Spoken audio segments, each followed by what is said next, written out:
During November, the powerful Uranus-Saturn square that has dominated the sky for the past 2 years begins to slowly separate, but this does not mean the tumultuous energy is suddenly gone. The results of this aspect will continue to play out for a long time to come, and although weakened, the energy will be with us until at least January.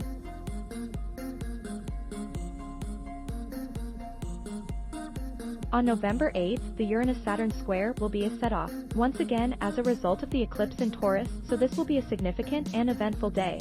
And of course, this so coincides with the 2022 elections in the US. This month, Jupiter, the planet of expansion and gain, turns direct. The Sun will transit through Scorpio into Sagittarius, while Mercury and Venus does the same. Saturn leaves its direct station, which means things that have been delayed can start to pick up, and Mars remains retrograde all month. We will experience a powerful eclipse on November 8th, which will conjunct Uranus, likely shaking things up, and we will experience a fun-loving new moon in Sagittarius later this month. Now, let's get to the details. Retrograde Mars turned retrograde at 25 degrees of Gemini October 30th. Mars will be retrograde until after the 1st of next year, so it's important to be aware that your energy and that of other people can become more agitated, overly aggressive, and at times confusing.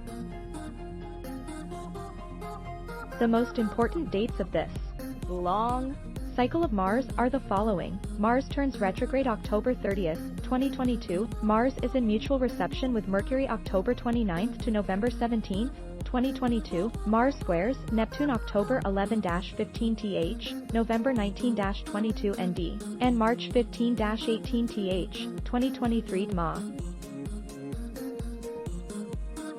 2023 Mars leaves Gemini and enters Cancer March 25th, 2023. When Mars turns retrograde, there is not an even expression of energy, and people can feel more tired than normal. Things may operate more through subtle forms of manipulation as opposed to open conflicts. Many people feel angry more often or lose their temper more quickly.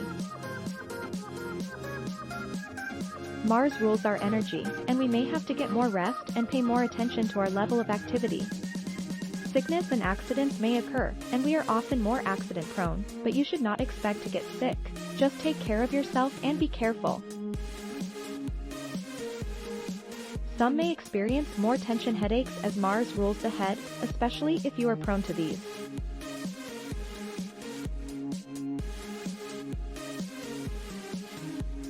As Mars begins its retrograde in Gemini, the sign of communication and speech, it will be important to remember it will be easier for people we communicate with to misunderstand what we are saying, or misinterpret things.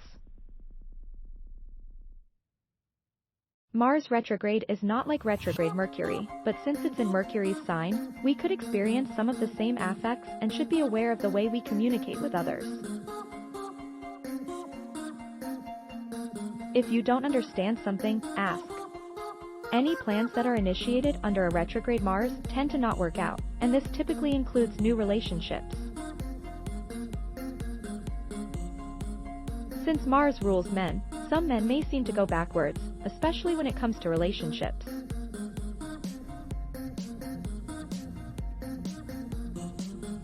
A very wise astrologer once told me, when Mars goes retrograde, women chase the men, and when Venus goes retrograde, men chase the women.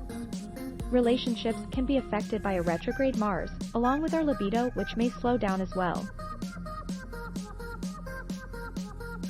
As with any retrograde planet, issues from the past could surface, or we may be faced with making corrections to our action or activities of some type.